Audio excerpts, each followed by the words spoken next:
I'm Mr. Vanderhyde, and today I'm going to share with you one of my absolute favorite books. This is Great Joy by Kate DiCamillo.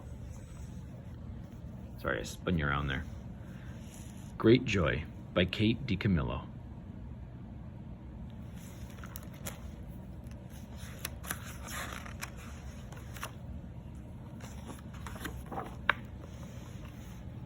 The week before Christmas, a monkey appeared at the corner of 5th and Vine.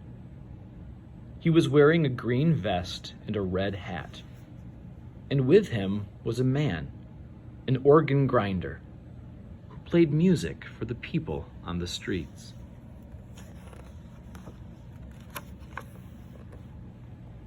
In the daytime, when the sun shone, the sequins on the monkey's vest glittered and flashed. And from the window of her apartment, Frances could see the tin cup held out to the people who walked by. Sometimes, if it was very quiet for just a minute, she could hear the music. It came across the crowded sidewalk, up through the windows. And even though the organ grinder and his monkey were just across the street, the song sounded sad and far away, like the music from a dream.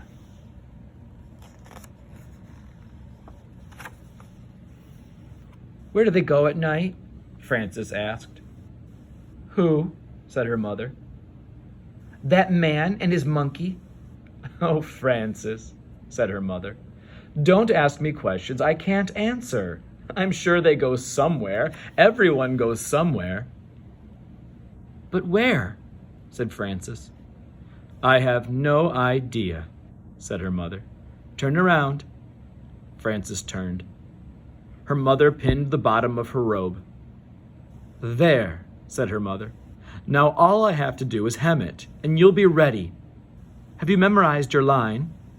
"Yes," said Frances. "Are you excited about the pageant?" "Yes," said Frances. And she turned away from her mother and looked out the window at the monkey.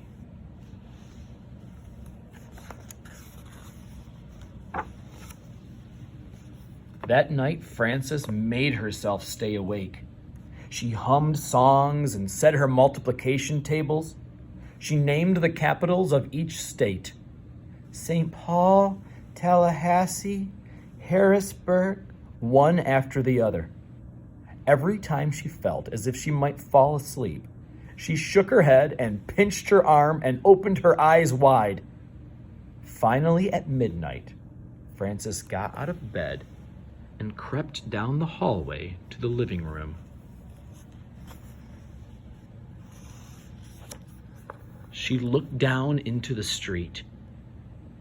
She saw the organ grinder. But where was the monkey? Her heart thumped. And then she saw him, tucked inside the man's overcoat, his small red hat still on his head. "Look at me," Frances whispered. "Look up here."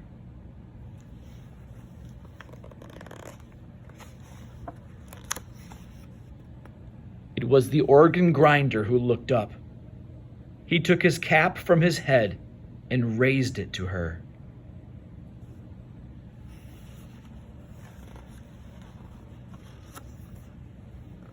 "They sleep on the street," Frances said the next morning, "even when it snows."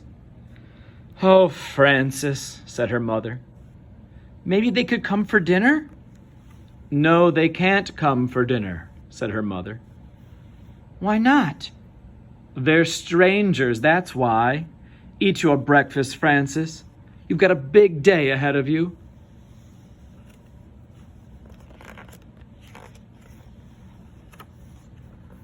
All that day it snowed. But by evening, in time for the pageant, the sky cleared. The snow was so deep that Frances had to wear her boots for the walk to church. The organ grinder and the monkey were still on their corner.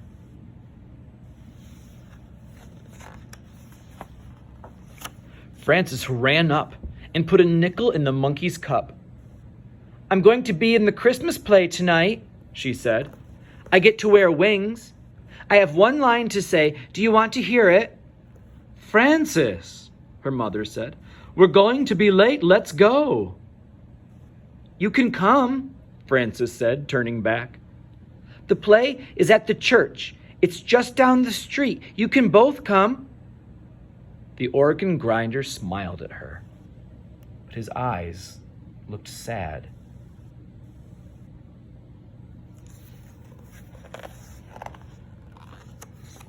At the church, everyone else was already in costume. Hurry, the choir director said as he helped Frances put on her wings. The shepherds walked out first, and then the choir director pointed to Frances. Now, he whispered.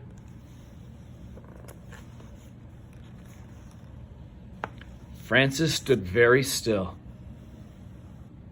She opened her mouth, but the words would not come. Say it, whispered one of the shepherds. Say it, hissed an angel who did not have any lines of her own. The camel, which was really two people, swayed nervously back and forth. But Frances could not speak. All she could think about was how cold it was outside and how sad the organ grinder's eyes were, even when he smiled. The world was quiet. Everyone waited. Then, at the back of the sanctuary, a door opened.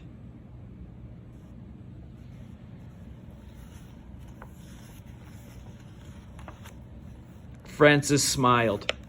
Behold, she shouted, I bring you tidings of great joy. And because the words felt so right, Frances said them again. Great joy.